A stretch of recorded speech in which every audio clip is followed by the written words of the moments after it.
שיעור לרפואה שלמה, כל חולי עמך ישראל, לוי יצחק, טובה בלה. תוך שעה חולי עמך ישראל, כמו פפא, רפאל בן ג'יני, maman, Myriam בת רחל, בתוך שעה חולי עמך ישראל. C'est aussi la shiva de Rav Ron Shaya. Kadosh Baruch Hu, il fasse que Yeh Nishmato Tserura Bitzror Achayim et qu'il va chez Kadosh Baruch Hu et qu'il le convainc, comme il avait l'habitude de convaincre tout le monde, de nous apporter Mashiach. Un de ses élèves, il a dit, une des forces du Rav Ron Shaya, c'est qu'il arrivait à convaincre tout le monde. Alors il a dit peut-être qu'il va arriver chez le bon Dieu, il va arriver à le convaincre d'apporter le Mashiach aussi. Elle m'a demandé, Léa, hier soir, c'était quoi le titre du cours. Alors, il était 1h du matin, et... ouais, c'est ça. Alors à minuit et demi, elle s'est rappelée. Alors, après, il fallait réfléchir à quoi parler. Alors, je lui ai dit, Ba'it Ne'eman Be'Israël. Durant les 3 semaines, Ben Ametzarim, une des choses qu'on n'a pas le droit, c'est de se marier. Et Chachamim, il se pose la question, quelle est la raison pourquoi nos sages, ils ont interdit le mariage? Le mariage, c'est bien, c'est une fête, mais le mariage n'a rien à voir avec une fête. Le mariage, c'est un engagement pour la vie entière. C'est la première mitzvah de la Torah, Pérou, vous, et d'avoir des enfants. Le mariage, il est seulement une façon de pouvoir accomplir la mitzvah.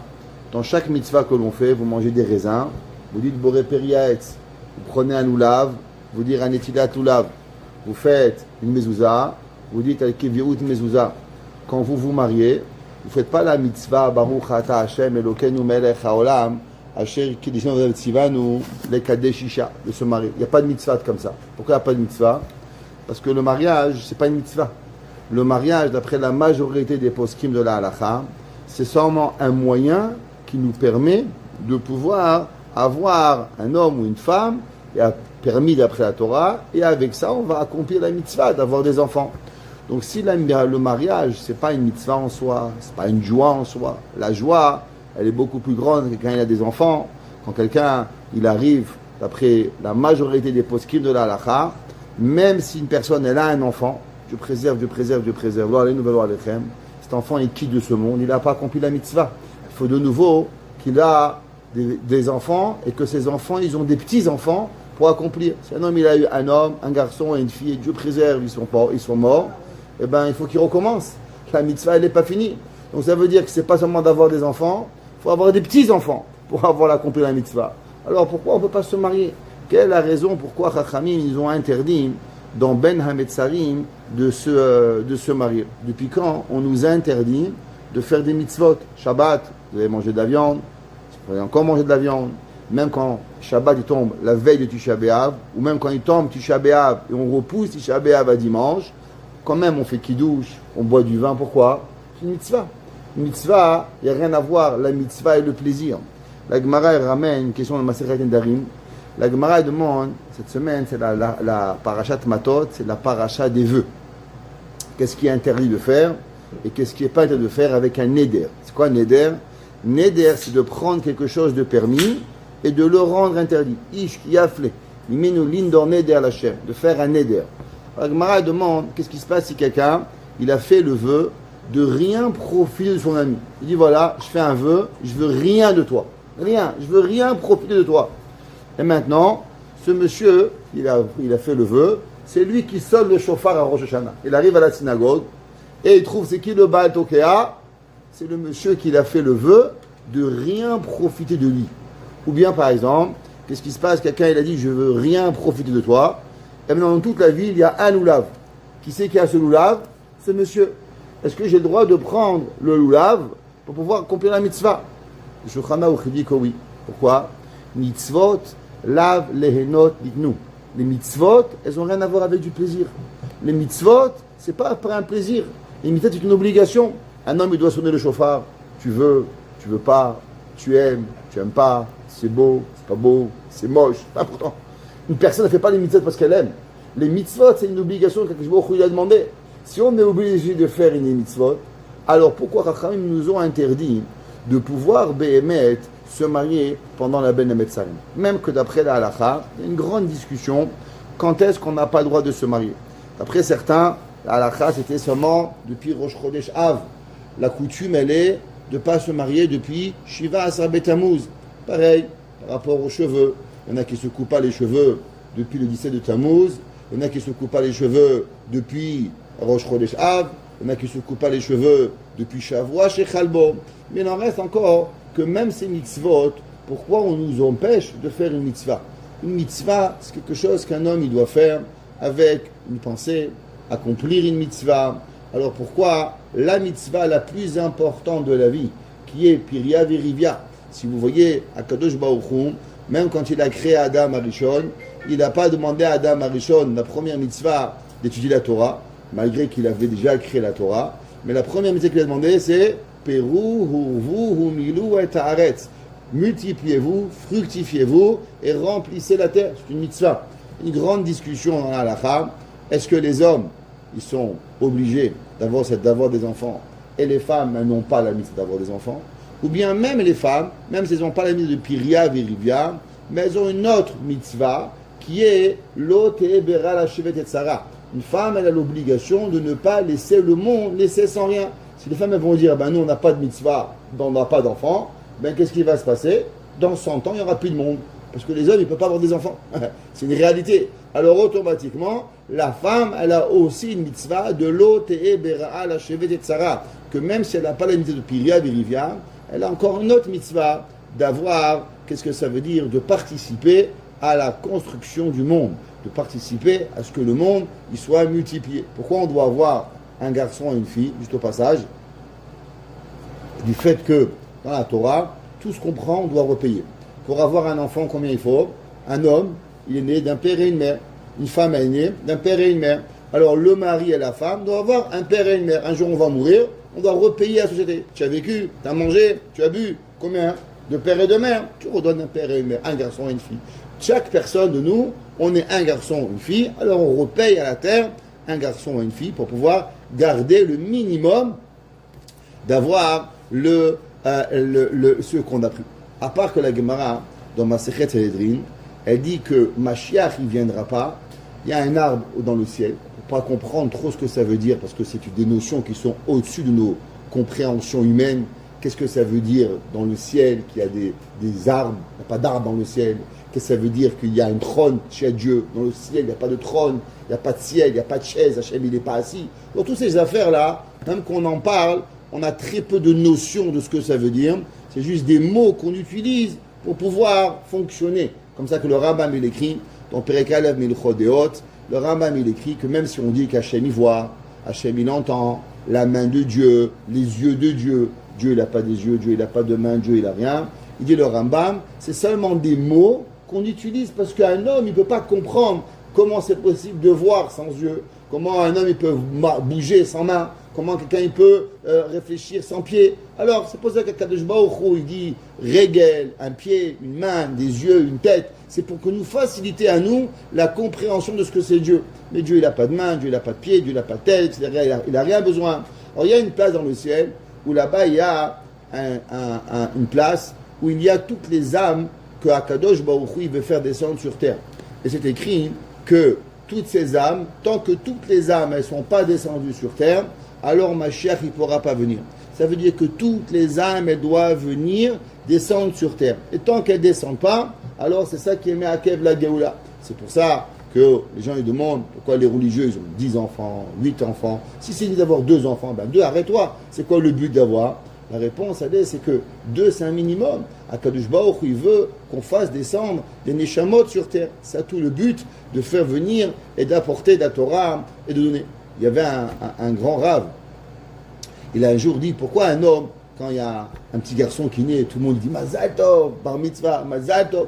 Pourquoi on est content? Lui, il est content. Qu'est-ce que moi j'ai à voir avec lui que lui, il est un petit garçon? Pourquoi moi, quand le gars il est en face, je lui dis Mazal Tov, oh, il a un petit garçon, c'est bien, le chien il a un petit chien, j'ai rien à voir avec moi. Qu'est-ce que moi j'ai à voir avec le. Alors, le Yosef Vashuresh Avoda, il explique et il dit que la Torah s'appelle Kabbalat Ol Malchut Shamayim. C'est recevoir le joug de Dieu sur nous. Plus qu'il y a un juif sur terre, et plus c'est facile de porter. Par exemple, cette table. Si je vais la porter tout seul, c'est très lourd, je vous promets. Elle doit faire au moins 150 kilos.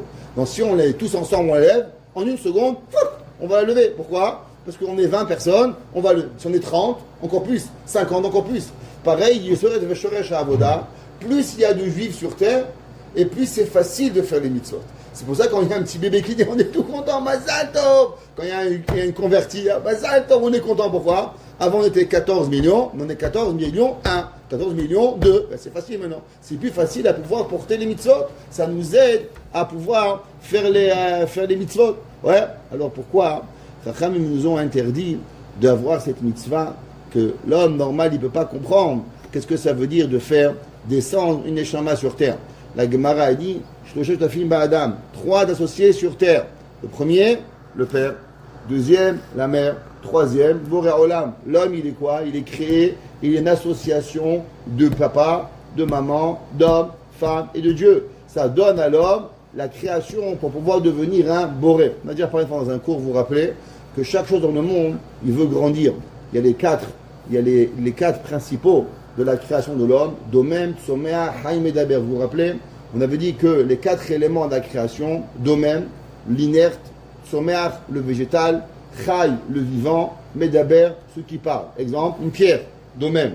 Après, il y a les fleurs, c'est un Tsomea. Après, qu'est-ce qu'il y a? Une vache, un mouton, Chai, quelque chose de vivant. Et après, qu'est-ce qu'il y a? Il y a un Medaber, quelqu'un qui parle, un humain. Et au-dessus dessus, qu'est-ce qu'il y a? Il y a Israël, le 5e élément, le Kuzari, il dit que le 5e élément, c'est quoi? C'est Israël. Et chacun des éléments, il a envie de devenir autre chose. Par exemple, le domaine, la terre, qu'est-ce qu'elle veut? Elle rêve de devenir quelque chose de plus grand qu'elle, qui est quoi? Un végétal. C'est pour ça comment vous poussez un végétal? Vous mettez une graine dans la terre c'est inerte. Et qu'est-ce que c'est la terre? Elle transforme la terre, elle fait pourrir la graine et elle va la rendre en végétal. Dans le végétal, de quoi il rêve? Le végétal, il rêve de devenir un animal. C'est pour ça, qu'est-ce qu'il va manger les animaux? Eh bien, ils vont manger des herbivores. Pourquoi? Parce que quand l'animal, il va manger le pâturage, eh bien, c'est grâce à ça qu'il va devenir une partie de la vache. Donc, il va devenir un herbivore. Un homme, qu'est-ce qu'il mange? Il mange un animal. Quand l'animal, il est mangé par l'homme, qu'est-ce qu'il devient? Eh bien, il va devenir non seulement un être vivant, il va devenir un médaber, il va devenir quelque chose de plus grand que lui. C'est grâce à ce qu'on devient carnivore, qu'on mange, c'est que Shabbat, on va élever les animaux pour pouvoir les rendre quoi? Des médaber. Un médaber, un non-juif, il peut s'élever à devenir un juif. Et maintenant, le juif, qu'est-ce qu'il rêve? Eh bien, le juif, il rêve de devenir, qu'est-ce qu'il y a au-dessus du 5e élément? C'est le boré, le créateur. Qu'est-ce qu'il y a au-dessus de nous? Donc, comment on peut devenir créateur? La seule façon de devenir créateur, c'est à travers quoi? D'avoir des enfants. L'homme, il passe de créature à quoi? À créateur. Quand un homme, une femme, ils ont des enfants, donc il est passé de nivra à boré. Donc ça veut dire qu'on a devenu quelque part, non seulement une créature, mais on a eu la force de devenir un créateur. C'est ce qu'il y a de plus grand que l'homme, il peut arriver. Il y a 2 façons qu'un homme, il peut arriver à devenir un créateur. La première, c'est quand une personne, elle a des enfants. Et numéro 2, quand une personne a fait Shabbat. On ne va pas rentrer maintenant, mais la Gemara a dit que tout celui qui fait le Shabbat, alors Akadosh Baruch Hu, il le fait comme si qu'il a participé à la création du monde. Pourquoi? La Gemara a dit, qu'est-ce que c'est Shabbat? Shabbat, ce n'est pas une mitzvah. Il y a une mitzvah, shofar, mitzvah, mezuzah, mitzvah de mettre une kippa, mitzvah de tefillin, c'est une mitzvah. Mais donc, comment on publie et on va exprimer à l'humanité que Akadosh Baruch Hu, il a créé le monde, c'est seulement quand l'homme il fait Shabbat. Quand l'homme il fait Shabbat, il dit qu'Hachem a créé le monde en 6 jours. Le 7 jours il s'est reposé. Alors automatiquement, il dit la Gemara, celui qui fait le Shabbat, qu'est-ce qu'il fait? Il va annoncer à l'humanité que Akadosh Baruch Hu, qu'est-ce qu'il a fait? Il a fait le Shabbat, il a créé le monde. Donc celui qui va témoigner que Akadosh Baruch Hu, il a fait le monde, alors automatiquement Keilu Asao, c'est comme si qu'il a fait le monde. Donc il y a 2 façons, c'est pour ça que la mitzvah la plus importante, c'est quoi? C'est la mitzvah d'avoir des enfants, Piria Verivia, et c'est la première mitzvah Torah, et la mitzvah qui rend véritablement un juif. Malheureusement, un juif, il s'appelle un juif, parce que les gens s'appellent Israël, mais Yehudi, c'est un titre adjectif qualificatif. Les gens, ils pensent que tout le monde s'appelle juif. Un petit secret, je vous dis, il y a beaucoup de gens qui s'appellent des Hébreux, beaucoup de gens qui s'appellent des Israélites, mais pas tout le monde qui s'appelle des Juifs. Des Juifs, c'est un adjectif. qualificatif qui est donné seulement à certaines personnes. Il faut faire deux choses pour être appelé un juif. La première, la Gemara dit croire en Dieu. La Gemara dit Yehudi. Qu'est-ce que ça veut dire Yehudi? Kol hakofer ba'avodazara. Tout celui qui rejette l'idolâtrie, il s'appelle Yehudi. Pas tout le monde s'appelle Yehudi. Yehudi, ça ne veut pas dire juif. C'est quoi juif? Yehudi, ça veut dire les hodot. Voyez, Yehudi, la Gemara dit Ish Yehudi Aya Bishon Ebira, dans Masechet Megillah. Et la Gemara dit pourquoi c'est marqué Ish Yehudi, après c'est marqué Ish Yemini. La Gemara a dit non, en vérité, Mordechai, il était de la tribu de Binyamin. Et qu'est-ce que ça veut dire Yehudi? À cause qu'il a été le seul personne à renoncer à l'idolâtrie. Tout le monde s'est prosterné à Haman. Et c'est qui le seul qui a pas prosterné à Haman? Mordechai. C'est parce qu'il a eu le titre de Yehudi. Qui c'est la première personne dans le monde qui s'est appelée Yehudi. C'est un peu choquant, mais la première c'était une femme. Elle s'était mariée avec qui? Elle s'est mariée avec Esav.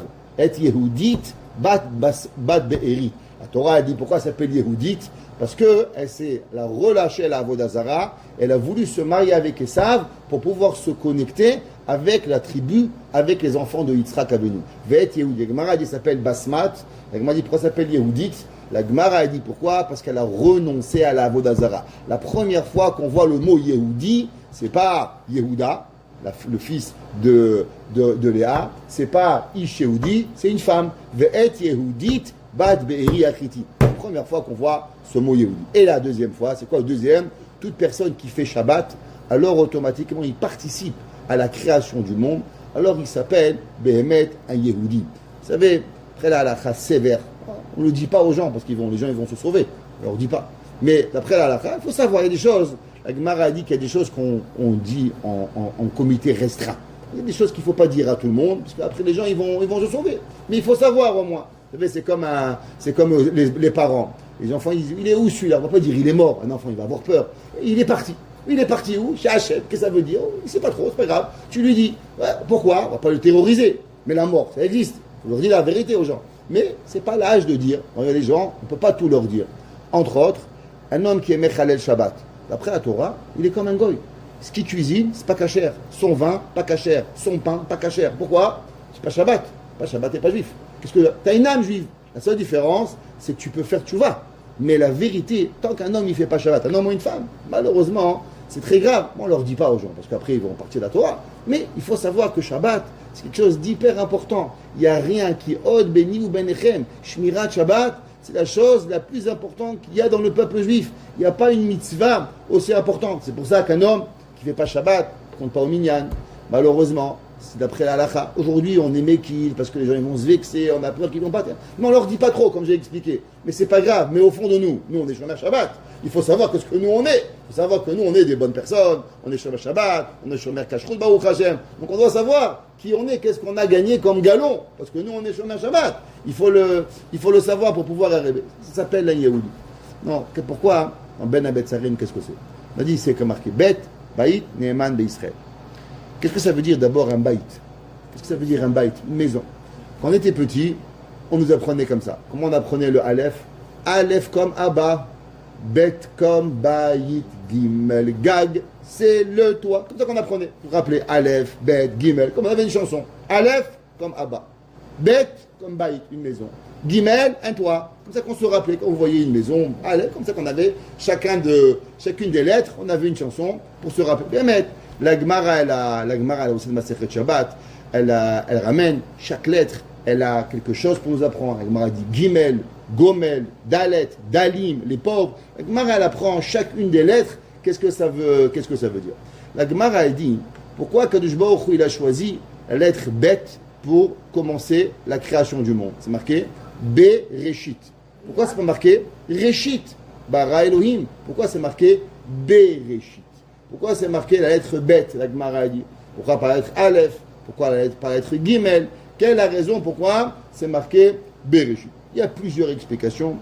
Une explication, la Gemara a dit, parce qu'en vérité, il n'y a pas qu'un monde. Il y a Olam Hazé et il y a Olam Haba. Au même moment, Hachem il a créé le monde, les mondes supérieurs et les mondes inférieurs. Quand il a créé le monde d'avoir un corps et une âme. Ça veut dire que l'homme il va être basé sur deux principes, qui est quoi? Chomer, la matérielle, et la rouchaniout, et la spiritualité. Un homme, un corps, il fait rien. La preuve, le mec il est mort, on lui prend le cœur, on lui met là-bas, on prend les poumons, on le met là-bas, on prend les yeux, on le met là-bas, ça marche. Après, il ne vit pas. Le cœur, il marche, les yeux, ils marchent, les reins, ils marchent. Les pauvres des gens, ils partent, les goïms, ils les prennent, et on leur fait on prend tous leurs organes. Ouais, ça continue à marcher. Tout marche. Alors pourquoi il est mort? La réponse, c'est qu'il lui manque l'âme. L'homme, il n'est pas fait. Non, une âme tout seul, ça va dans le monde. Il faut un corps, il faut une âme. S'il n'y a pas les deux, eh ben, ça ne peut pas fonctionner. Ouais, tu as l'électricité, tu as l'essence, mais tu n'as pas de voiture, tu ne roules pas. Tu as une voiture, tu n'as pas d'essence, ben, tu ne roules pas non plus. Ouais, il faut une voiture et il faut d'essence pour pouvoir rouler. Neshama et gouf. Ruach, neshama. Gouf, neshama pour avoir. Maintenant, il y a quelque chose de beaucoup plus profond en être bête. Qu'est-ce que ça veut dire être bête? C'est marqué dans la Torah, Kilo tov ha'adam liot levado, que l'homme il ne peut pas vivre tout seul. Le Maharsha il dit, qu'est-ce que ça veut dire? Kilo tov liot ha'adam levado. C'est pas bien que l'homme il soit tout seul. Qu'est-ce que ça veut dire? Les gens ils pensent que, on va avoir une petite copine, on se marie, khalas ou baruch. Rien à voir. L'homme, qu'est-ce que ça veut dire? Kilo tov liot ha'adam levado. Le Maharsha il dit, qu'Akadosh Baruch Hu, il a créé l'homme, que l'homme ne peut pas vivre seul. Pas seulement avec sa femme. Vivre en hibernation, là-bas, au fin fond de la jungle, et de devenir, je sais pas, là-bas, dans une île, Robinson Crusoe, ça ne marche pas pour les juifs. C'est pas, tu peux pas vivre tout seul, toi et ta femme. L'homme, il a besoin de société. L'homme, Bereshit Bara. C'est-à-dire quoi, bête? Akadosh Baruch Hu, il a créé l'homme, il doit avoir un baït. Qu'est-ce que ça veut dire, un baït? Un baït, c'est une maison. Qu'est-ce que ça veut dire, une maison? Une maison, il dit le Rav Dessler, c'est quoi le yesod de l'éducation de la maison? C'est quoi le yesod, la première base de l'éducation d'un parent aux enfants? Le Rav Dessler, il dit, dans le Mirtav Me'eliaou, dans la vie à la rue, on fait plein de choses dans la rue. On fait la bicyclette, on joue au ballon, on se promène, on casse, la rue. À la maison, beaucoup de choses qu'on fait dans la rue, on ne fait pas à la maison. La maison, elle a une différente atmosphère. Il y a des choses, quand on était petit, on dit, on ne court pas dans la maison, on marche doucement, on ne chahute pas. Ah, pourquoi? On n'est pas dans la rue, mon père écrit. C'est pas dans la rue ici. Ça veut dire qu'il y a des choses que dans la maison, on fait pareil, à l'inverse. Il y a des choses qu'on fait dans sa maison et qu'on ne fait pas dans la rue. Exemple, à la maison, on marche en pantoufles. C'est qui marche en pantoufles? Bon, maintenant ils ont inventé la mode des pantoufles. Bon, ils sont fous. Les gens. Ouais, mais à un moment, une pantoufle c'est pour la maison. Là, ils t'ont mis Gucci dessus, $500, tu vas en pantoufle dehors. Non, qu'est-ce qu'on va faire? Mais c'est pas des gens normaux. Les gens normaux, les chaussures dehors, la maison, on met en pantoufle. Il y a des choses qu'on fait à la maison, il y a des choses qu'on fait dans la rue. Chaque chose, elle a une différente façon de pouvoir vivre, de pouvoir avancer. Il dit le Rav Dessler, le premier yesod de l'éducation, c'est qu'un enfant il doit savoir qu'il y a une maison et qu'il y a une rue. La maison, c'est la maison, la rue, c'est la rue. Tellement il dit le Rav Dessler, il dit qu'il serait bien qu'un homme, il ne parle pas la même langue à la maison qu'il parle dans la rue. Si dehors on parle français, la maison en anglais. Si dehors on parle en anglais, parle français. Si dehors il parle arabe, parle espagnol. C'est pas grave. Pourquoi? Pour pouvoir expliquer à l'enfant qu'au moment où tu rentres dans la maison, si c'est une autre atmosphère, c'est pas dans la rue ici. Il y a quelque chose qui va rentrer. Il y a des midotes qu'il doit avoir. Ouais, mon père il disait quand on était petit, ma mère elle nous disait, t'es pas dans l'autobus. Ouais, des choses, tu rentres, ferme la porte, s'il te plaît, merci, comment on va, comment on marche, qu'est-ce qui arrive? Qu'est-ce que ça veut dire baït? Un homme, pour pouvoir d'abord, il doit comprendre qu'est-ce que c'est la maison. Qu'est-ce que c'est une maison? La Gemara a dit, qu'est-ce que c'est une maison? La Gemara a dit, on trouve ce terme à 2 fois dans la Torah. La Gemara a dit que c'est marqué à propos de Eved Ivri. Dans Parashat, Mishpatim, la Torah a dit qu'il y avait un esclave juif qui a été vendu pendant 6 ans, il devenait esclave. À la 6e année, il dit Ahavti et Adoni, j'ai aimé mon maître, Ve'ahavti et Biti, et j'ai aimé ma maison. La Gemara dit qu'est-ce que ça veut dire? Qu'est-ce qu'il a aimé?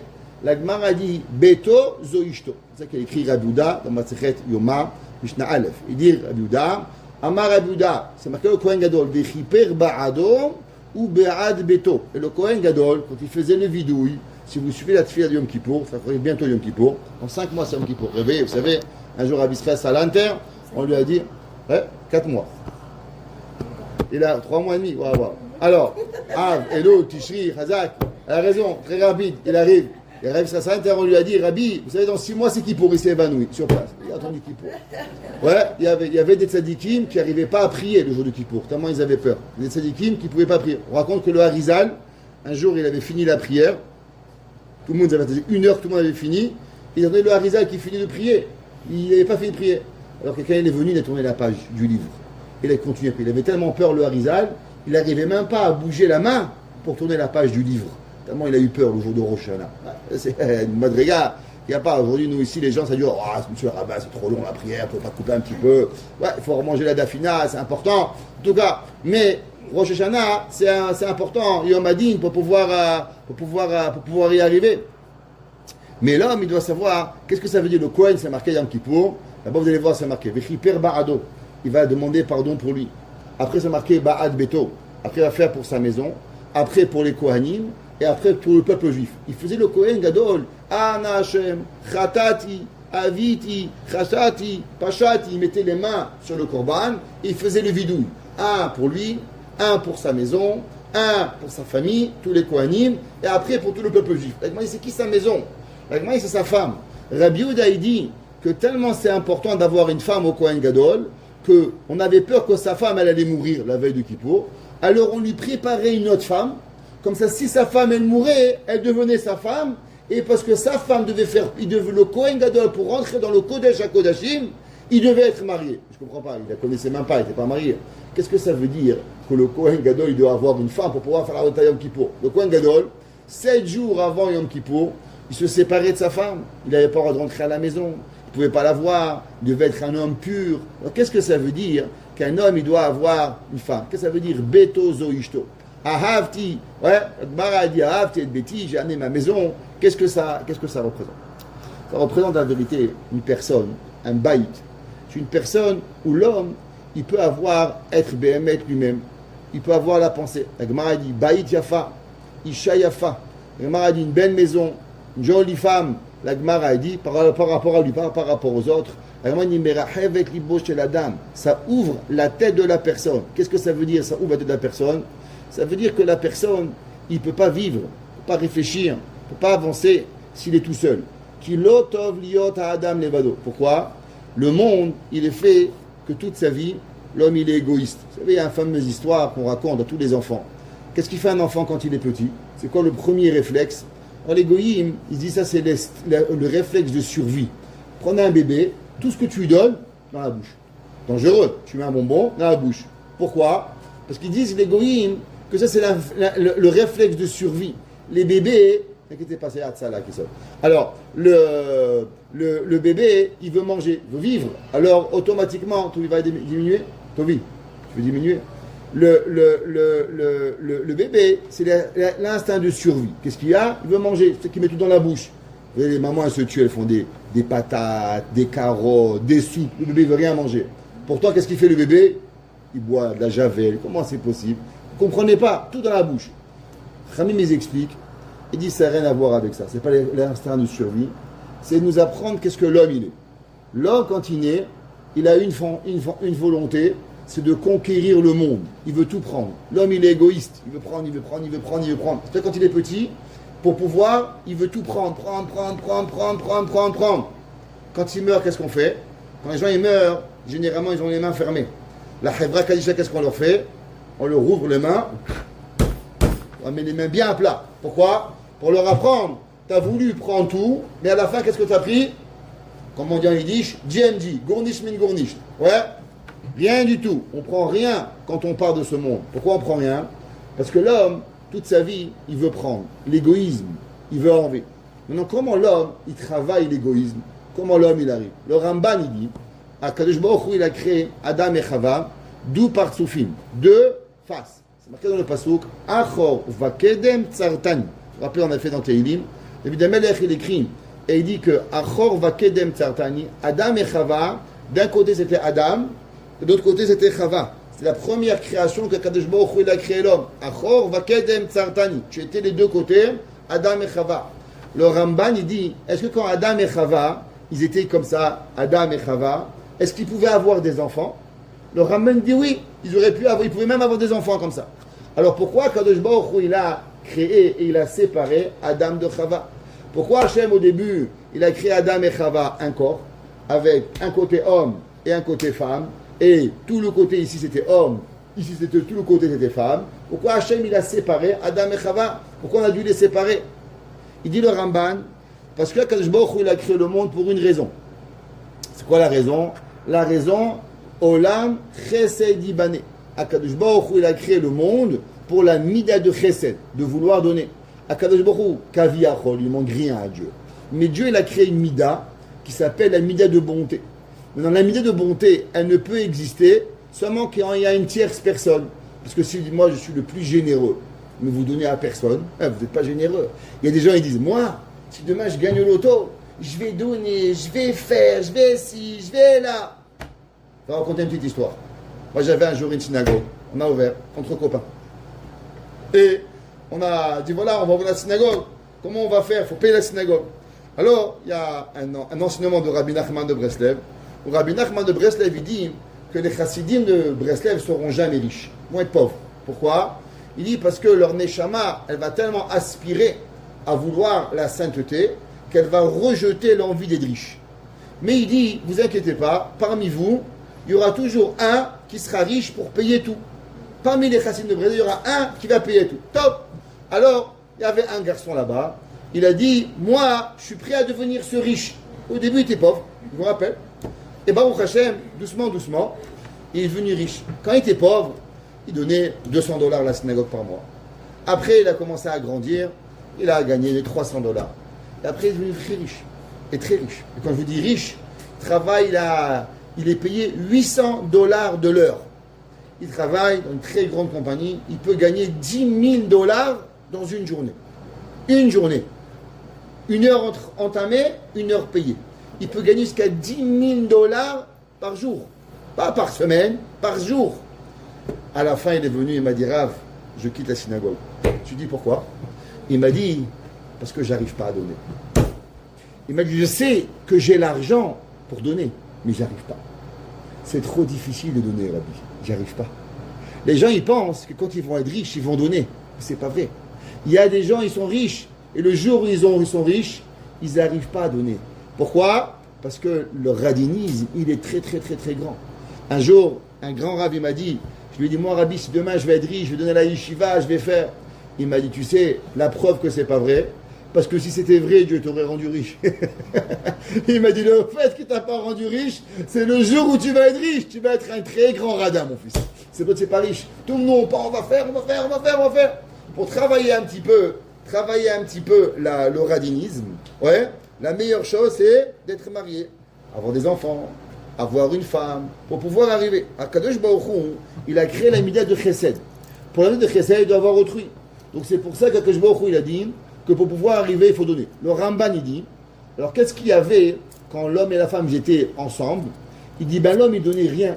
Pourquoi? Quand je mange, elle mange. Quand je vois, elle voit. Quand je dors, elle dort. Quand elle voit, je vois. Donc automatiquement, qu'est-ce qu'il y avait? C'était seulement une personne autosuffisante. Il dit le Ramban, on aurait créé les êtres les plus égoïstes de la terre. On aurait vu un gars va mourir à côté de nous, ben crève, c'est pas mon problème. Pourquoi aujourd'hui on a la nature de vouloir être gentil, de vouloir aider, de vouloir donner? Il dit le Ramban, tu sais pourquoi? Parce que du fait que tes besoins, ils ne peuvent pas être suffisants et autosuffisants, tu as besoin d'autrui. Tu ne sais pas cuisiner, tu ne sais pas repasser, tu ne sais pas faire plein de choses. Tu as besoin de quelqu'un d'autre. Donc tu comprends que tu as besoin d'une femme. Et une femme, elle a besoin d'un homme. Donc puisque tu comprends que toi, tu as des besoins qui ne peuvent pas être remplis, alors automatiquement, tu dois plaire à quelqu'un pour remplir tes besoins. Et la personne en face, elle a besoin. Quelqu'un m'a appelé pour un chou la semaine dernière. Et il m'a dit, Rabbi, cette fille, elle a... Alors on m'a dit qu'elle n'a aucun besoin. Elle est très bien comme elle est. Il ne sert à rien de chuter en chidouch avec elle. Je dis pourquoi? Elle va te jeter dans 2 jours. Je me dis pourquoi? Et si elle ne sent pas qu'elle a un manque, alors elle va faire aucun effort pour toi. Une personne qui a un besoin, qui veut se marier, qui veut un homme, qui ressent un n'importe quel manque, alors elle va pouvoir faire un effort pour l'autre. Elle ne m'a pas écouté. Je tiens un chidouch avec elle. 2 jours après, elle a jeté. Je dis pourquoi? Elle m'a appelé maintenant. Je te dis, tu m'as dit qu'elle croit qu'elle n'a aucun besoin. Elle est autosuffisante. Alors pourquoi tu veux qu'elle fasse un effort pour toi? Faire des efforts, qu'est-ce qu'il faut? Il faut sentir d'avoir BMF un manque. C'est pour ça que donner, c'est pas juste le fait de donner. Donner, ça veut dire avoir la achna'a, avoir de l'humilité. L'homme, il peut pas peut pas donner s'il pense, il peut pas se marier s'il pense qu'il a tout, il a rien besoin. C'est pour ça que le seul qui s'appelle Aleph, c'est Dieu. C'est quoi Aleph? Aleph, Aloufo Shel Olam. Qu'est-ce que c'est bête? Bête, c'est deux. Ça veut dire dès qu'il y a deux, on comprend qu'il y a un manque.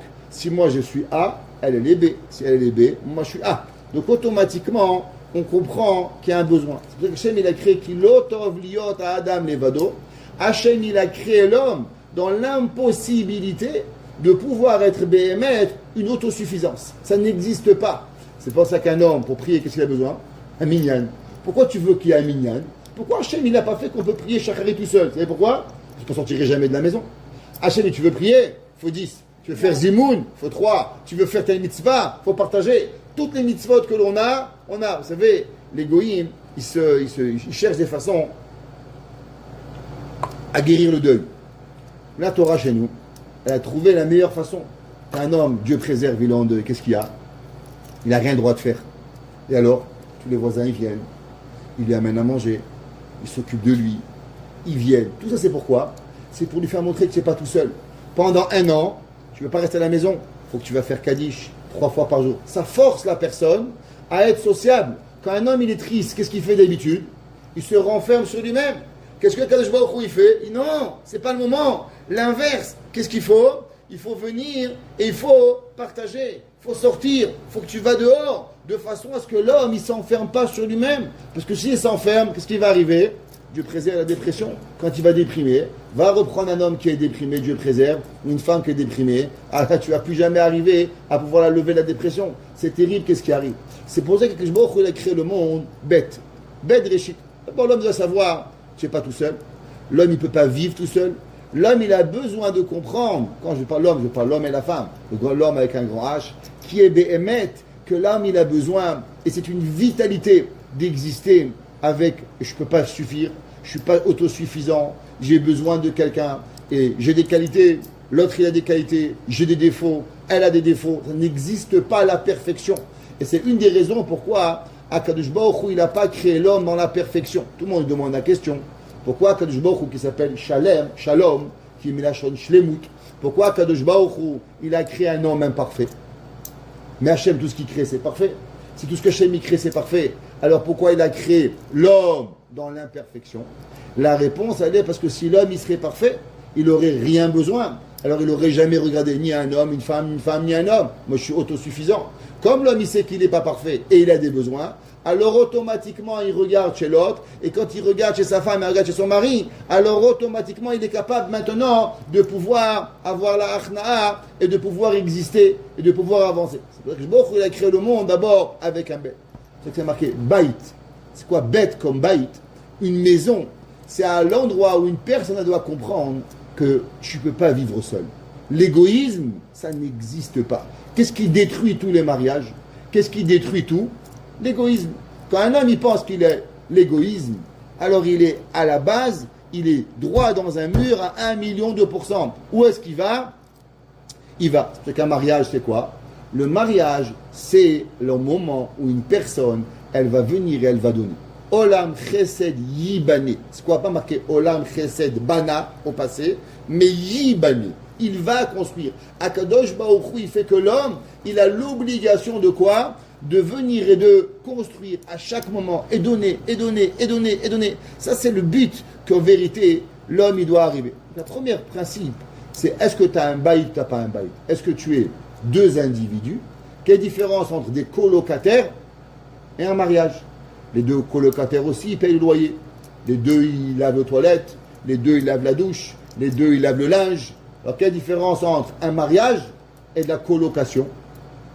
La colocation, ce sont deux individus que chacun, il vit seul, avec ce qu'il veut, et on fait un effort juste pour que je sois tranquille. Mais j'ai aucune intention à ce que tu rentres dans ma maison. Ça, c'est pas le but. Une maison, c'est quoi? C'est que toi et moi et toi, on fabrique une maison.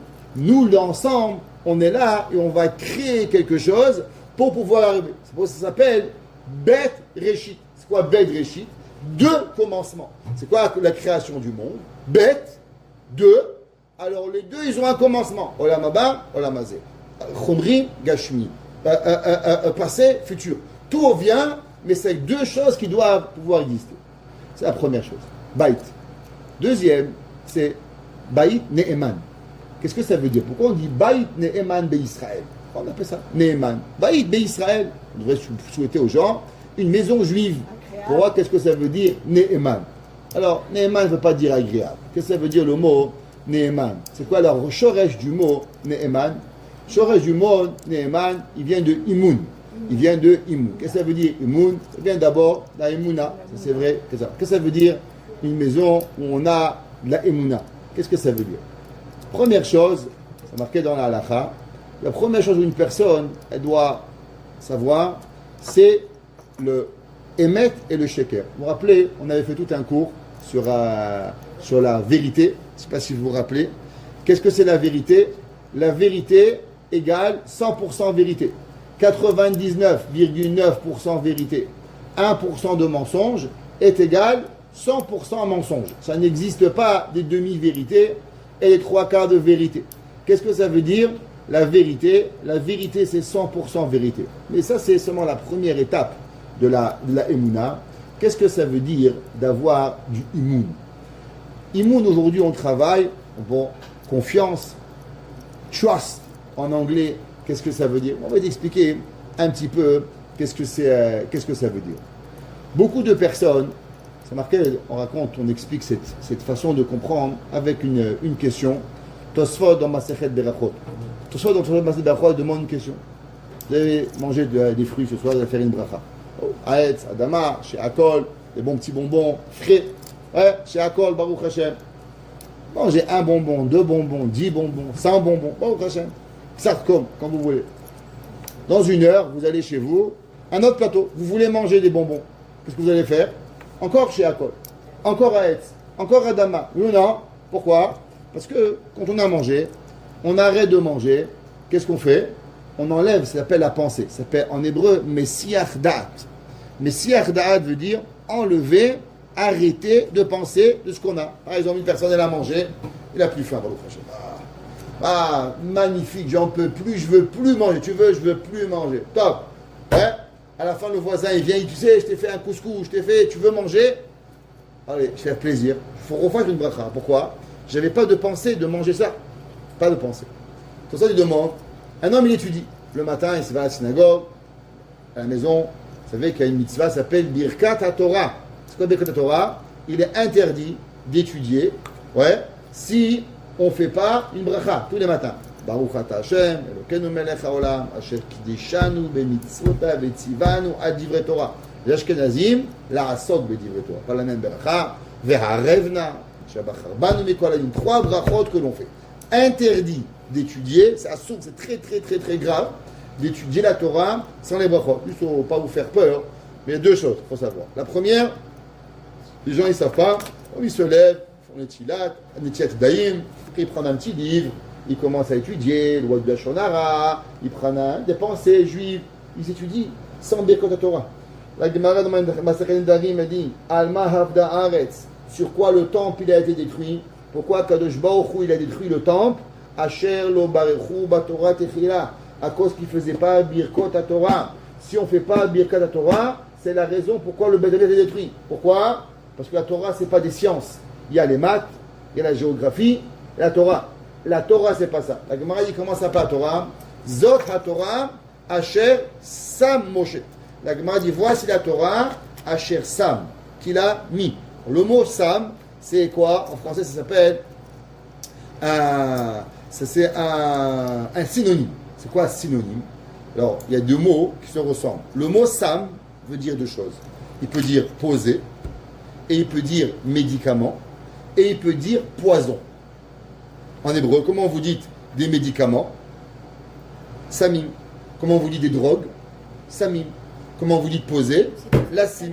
Sam. C'est, je veux dire. Quoi? Poser, c'est qu'un signe. Mais sam, médicament et poison, c'est la même chose. Synonyme. La Gemara a dit pourquoi? La Gemara nous dit que la Torah, elle peut être 2 choses. Un médicament ou un poison. Pourquoi? Un homme étudie la Torah avec des bonnes midotes. Tout ce qu'il étudie, tu te transformes, tu deviens une bonne personne. Une personne qui étudie la Torah sans bonne midot, qu'est-ce qu'il devient? Il devient le plus grand des gangsters qui existent. La Torah, elle va transformer l'homme et elle va le rendre en monstre. Par exemple, on a fait Tehillim. Vous savez qu'on a fait à peu près 400 heures de Tehillim ensemble, Baruch Hashem. Ouais. 5 ans de cours de Tehillim, Shtabar, Shem Olahad, qu'on a appris. C'était qui le plus grand ennemi de David Amelech? Doeg. Doeg était qui? Le Rosh Bedin, le grand du tribunal rabbinique. Et qu'est-ce qu'il voulait faire Doeg? Doeg, il voulait tuer David Amelech. Il n'avait qu'une seule envie, Doeg, c'est d'exterminer David. Toute une grande part du Tehillim, David y prie une seule chose, que Doeg y meure. Et Doeg, il veut que tuer David Amelech. Comment un homme qui était tellement grand, il peut vouloir la mort de David Amelech? Le Chida, il écrit dans ce faire Petach Enaim. Il dit parce que Doeg, il apprenait pas la Torah pour Dieu. Il apprenait la Torah seulement pour être plus fort que les autres. Cette genre de Torah, elle a tué, elle va détruire Doeg. Pareil, Achitophel. Achitophel était le maître de David Amelech. David Amelech, il l'a appelé comment? Aloufi ou Mioudaï. Ma connaissance et mon savoir. Et pourtant, à la fin, il va être tué comme un chien, Achitophel. Pourquoi? Pareil, parce qu'il n'apprenait pas la Torah pour Dieu. Comment un homme, la Torah, elle le transforme, et comment la Torah, elle va le rendre un monstre. C'est marqué dans le Zohar. La seule différence, elle est, est-ce que vous faites la bracha de la Torah ou vous ne faites pas la bracha de la Torah? Une personne qui ne fait pas la bracha quand il dit la Torah, toute la Torah qu'il étudie, elle va au mauvais côté. Elle va aux forces du mal. Toute personne qui étudie la Torah et que la Torah, il étudie, la Torah, elle va lui donner des forces pour lui donner du bien. La Gemara dit par exemple, Ko'ev Berosho, mal à la tête, il y a un Sok Batorah. Ko'ev Bitno, le mal au ventre, il y a Sok Batorah. La Torah, elle guérit tous les maux. Quelle Torah? Pas la Torah de Doeg, pas la Torah de Achitophel. La Torah qui est une Torah d'Ishma. Comment c'est? Shabbat Rabban Mikol Ha'amim. Ve'harev na Hashem Elokeinu. Shabbat Rabban, la Torah fait les brachot. Quand un homme il fait la bracha, c'est qu'il donne l'importance à la Torah. Alors automatiquement, la Torah elle va au bon côté. Les gens ils disent ah viens écoute un petit cours du rabbin ces trucs. Ils écoutent un cours.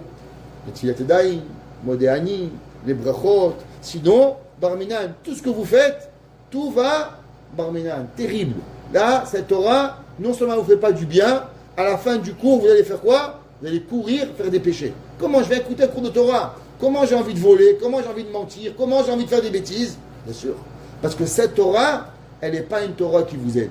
Elle est une Torah qui vous fait du mal. C'est pour ça, faire attention. On sait que vous êtes des madames, vous êtes occupés, mais le matin, vous réveillez, les brachot, tout de suite, birkot la Torah, comme ça, après, tout ce que vous faites, c'est que la bracha. C'est pas. Demande Tosfot, pourquoi, quand on fait le matin, on fait birkot la Torah, on écoute un cours, rabbin Citruc, rabbi, je ne connais pas tous les rabbins que vous écoutez. Top, après vous allez au travail, vous travaillez, chacun a son travail. Le soir, vous revenez à la maison, vous préparez votre souper, vous mettez un autre cours de Torah.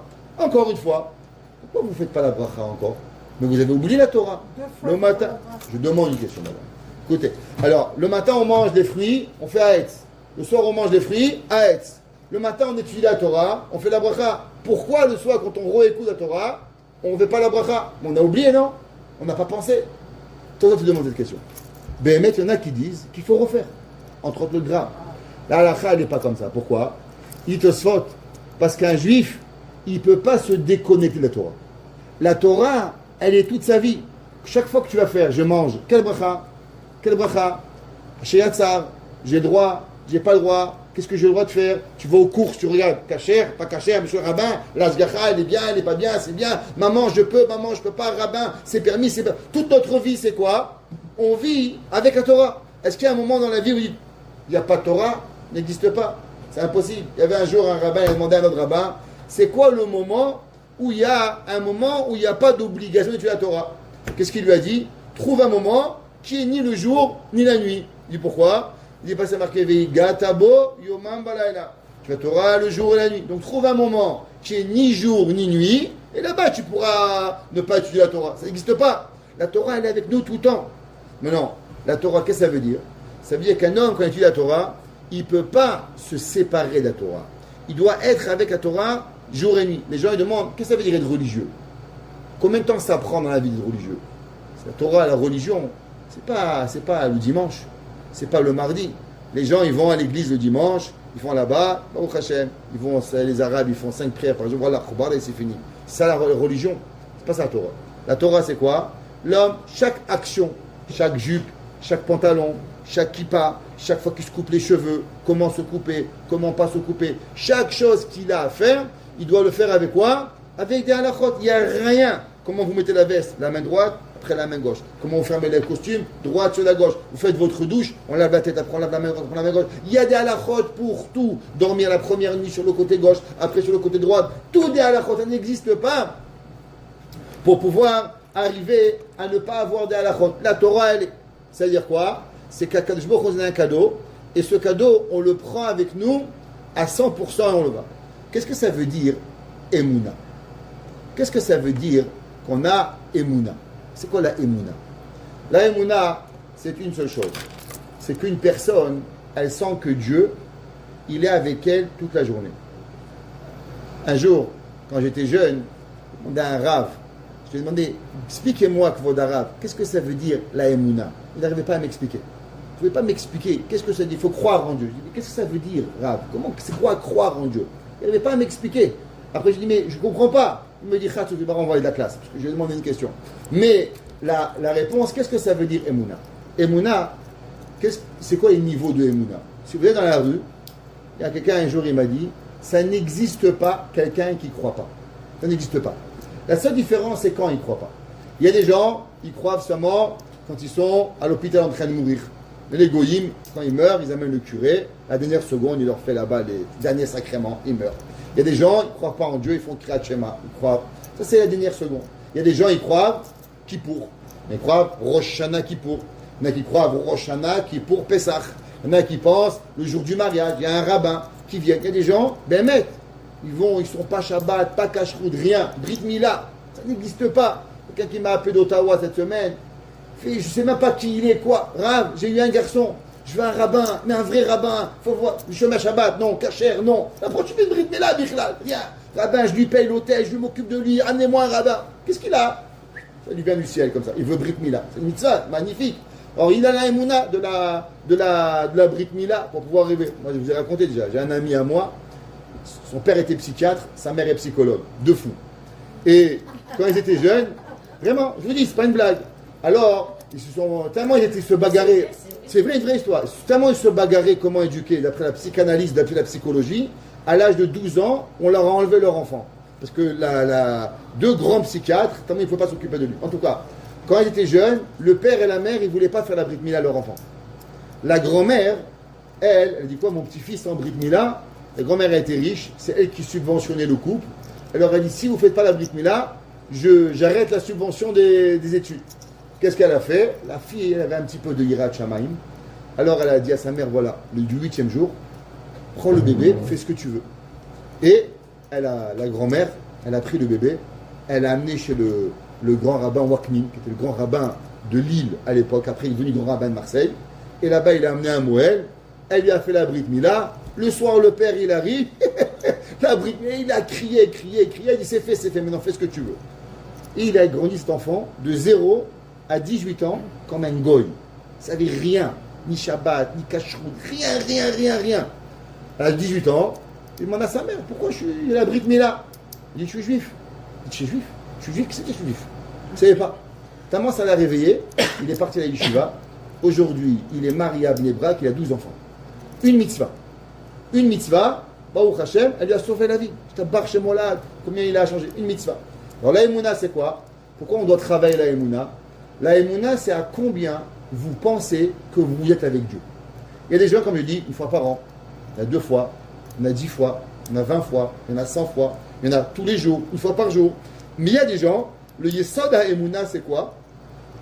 De savoir qu'Hachem, il a, comment ça marque dans le passage? Hachem Tzilcha. Qu'est-ce que ça veut dire Hachem Tzilcha? Il y en a, vous voyez votre ombre. Vous la voyez. Vous pouvez pas, il n'y a que Lucky Luke qui pouvait tirer plus vite que son ombre. Maintenant, on n'est pas des Lucky Luke. Vous voyez, là, l'ombre, elle est de partout. Maintenant, des fois, c'est la nuit. Ouais, il n'y a pas de lumière. Alors, il n'y a pas d'ombre ou vous ne voyez pas l'ombre. La réalité, c'est que l'ombre, elle est toujours là. Seulement, ça dépend. Plus il y a de la lumière, plus vous la voyez. Moins il y a de la lumière, moins vous la voyez. Mais en vérité, l'ombre, elle est toujours là. Pareil, Hachem, il est toujours là. La seule différence, elle est, quand est-ce que Akadosh Baruch Hu, il veut que tu le vois. Des fois, il t'amène à des moments dans ta vie où tu vois ta main, tu vois l'ombre, elle est là, Akadosh Baruch Hu. Des fois, Hachem, il fait nuit. Alors, tu vois pas Dieu. Alors, tu crois qu'Hachem, il n'est pas là. Mais en vérité, Hachem, il est là. Qu'est-ce que c'est la Emouna? Emouna, c'est de savoir à combien tu sais que Akadosh Baruch Hu, il est avec toi. À combien tu as. Pareil, dans un couple.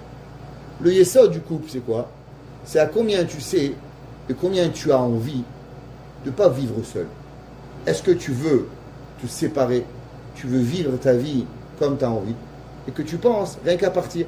Il y a des gens, mon mari n'est pas là, comme il dit, le chat n'est pas là, les souris dansent. Ouais, ils pensent qu'ils vont gagner. Ou le mari, ouais, Barménan. Qu'est-ce que c'est ça? C'est qu'ils n'ont pas compris. Qu'est-ce que ça veut dire du imoun? Du imoun, c'est quand une personne, elle vient et elle vit. Al-Pi Kabbalah, c'est quoi le imoun? Le imoun, c'est la base de deux noms de Dieu. C'est quoi? Tous les jours, vous dites Amen. Baruch Ata Hashem, Amen. C'est quoi Amen? C'est quoi la valeur numérique de Amen? Facile. Aleph, 1. Mem, 40, 41. Nun, 91. Hazak Baruch. Ouais, ça fait 91. C'est quoi 91? Ça fait que le nom de Dieu, il y a deux choses. Il y a ce que vous dites et il y a ce que vous voyez. Par exemple, quand vous voyez le nom de Dieu, qu'est-ce que vous dites? Ado-Shem. Pourtant, vous ne voyez pas Hachem. Qu'est-ce que vous voyez? Yud, Ke, Vav, Ke. Donc, dans la vie, il y a deux choses. Par exemple, si je vous demande, c'est quoi la base de toutes les mathématiques modernes? C'est quoi la base de toutes les mathématiques modernes? Il y a un peu des mathématiciens ici? L'algèbre.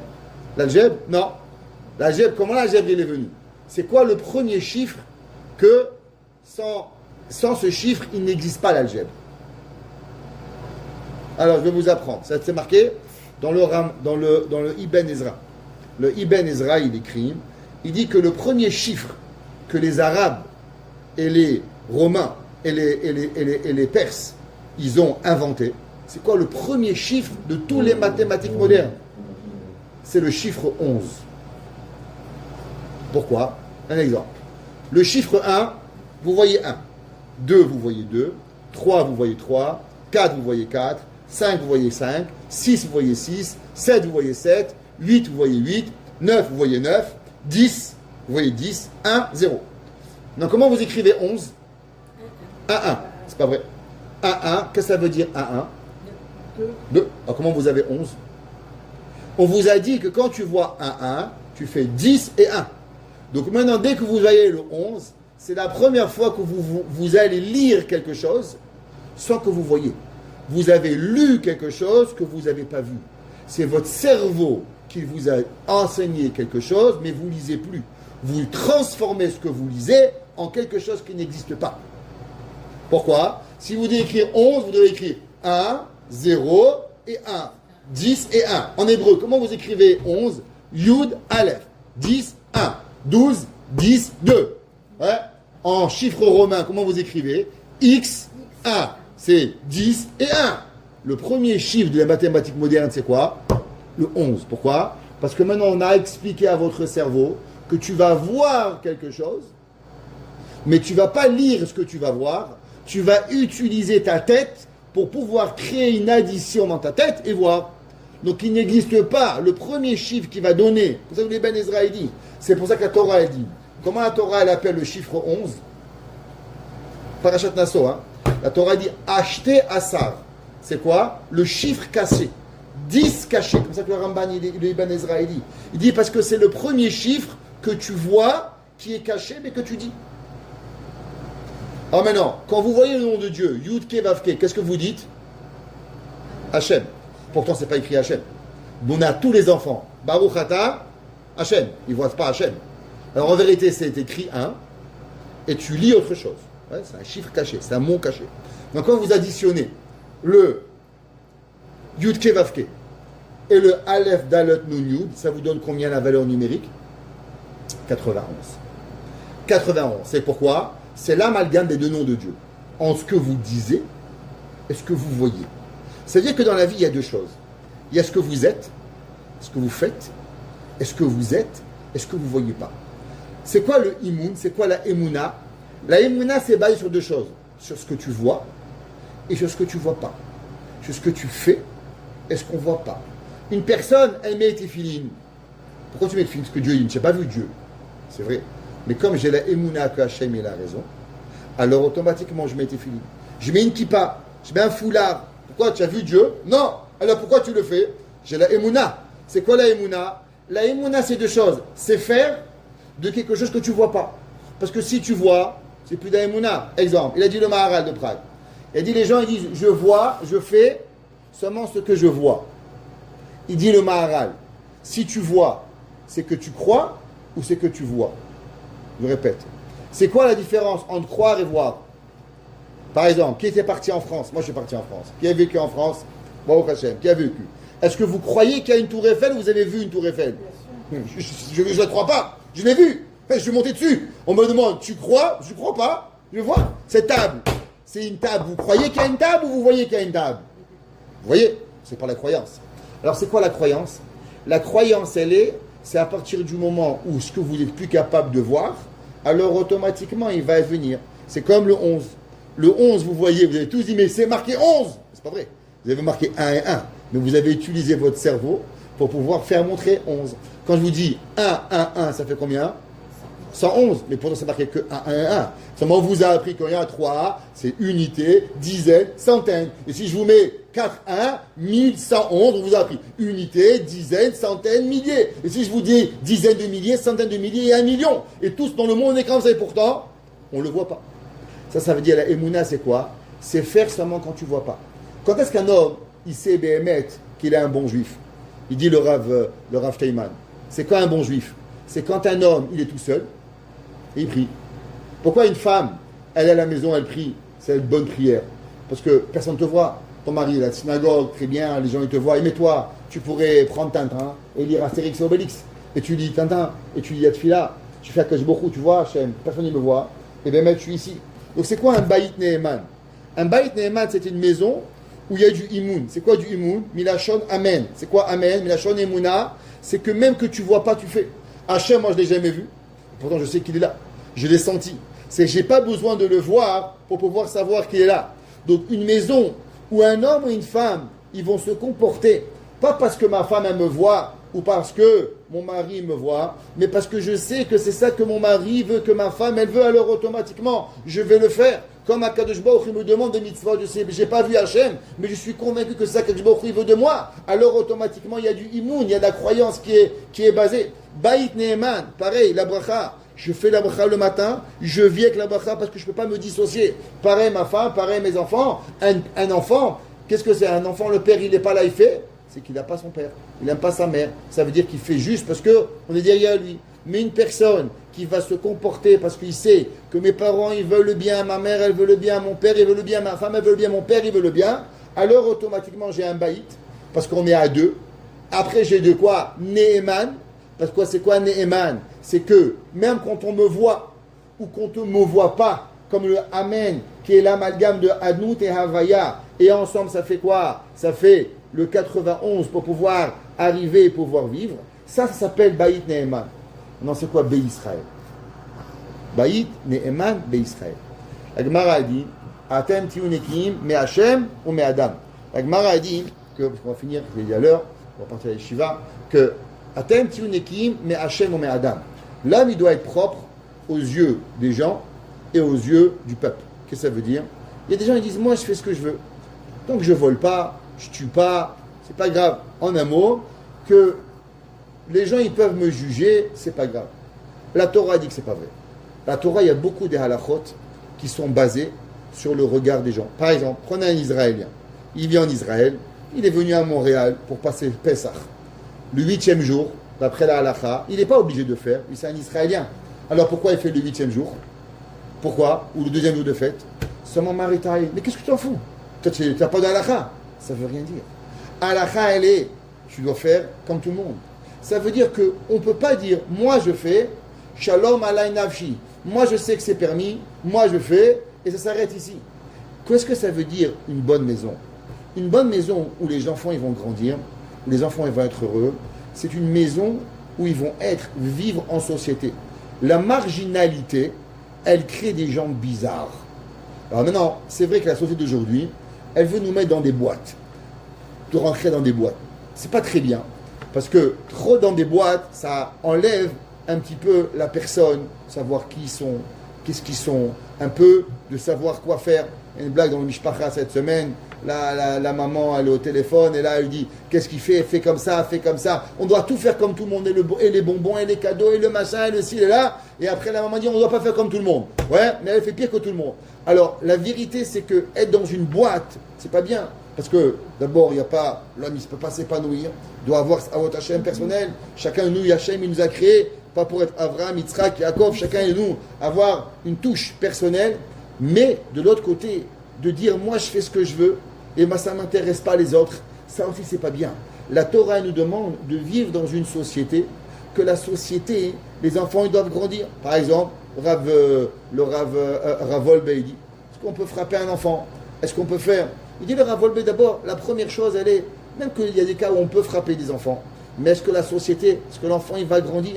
Est-ce que l'enfant il va être marginal? Est-ce que le parent, comment venir à l'école? Comment être habillé? Comment faire? Chaque chose, un enfant, il doit venir. Il doit être fier de ses parents. Il doit être fier de lui-même. Il doit être fier de qu'est-ce qu'il a. Il y a des enfants qu'ils n'amènent jamais des copains à l'école ou des copines à la maison. Pourquoi? Parce qu'ils ont honte de comment leur mère s'habille. Ils ont honte de leur père. Ils ont honte de leurs frères et sœurs. Ils ont honte comment leur maison, c'est un balagan. Un jour, je dis toujours, il y a une fois une Goya, elle est venue, on l'a dû recevoir à la maison. C'était une travailleuse sociale. Ça criait dans la rue, on l'a rentrée. Elle dit, mais la maison, elle était prête pour nous? Il dit non. Il dit, mais pourquoi la maison, elle est propre? Il dit, parce qu'elle est propre, parce que ma femme, elle se lève le matin et nettoie la maison. Elle ne pouvait pas comprendre. Elle dit, mais chez nous, on nettoie que le dimanche. Travailleur social. Ouais. Elle dit, mais chez nous, on nettoie la maison que le dimanche. Jusqu'à dimanche, lundi, l'assiette, les piles et ça. Elle m'a dit, nous, on nettoie que le dimanche. Vous imaginez la crasse dans quoi ils doivent vivre? C'est pas comme ça. L'homme, il doit grandir, il doit être là, il doit être fier de ce qu'il est. Qu'est-ce que ça veut dire? Baït Ne'eman, Bé Israël. On doit être dans la société. On doit vivre. On doit avoir des amis. On doit grandir. On doit être comme tout le monde. Un enfant, une maison, une femme. La Gemara, elle est que même un nombre d'habits qu'on doit acheter à sa femme, ouais, parce que c'est ce qu'elle veut, mais le mari doit s'assurer d'avoir. La Gemara dit ça dépend de la ville où elle grandit. Si tout le monde achète 5 habits par an, le mari doit s'assurer que sa femme elle a 5 habits. Pourquoi? Parce qu'on ne peut pas être moins.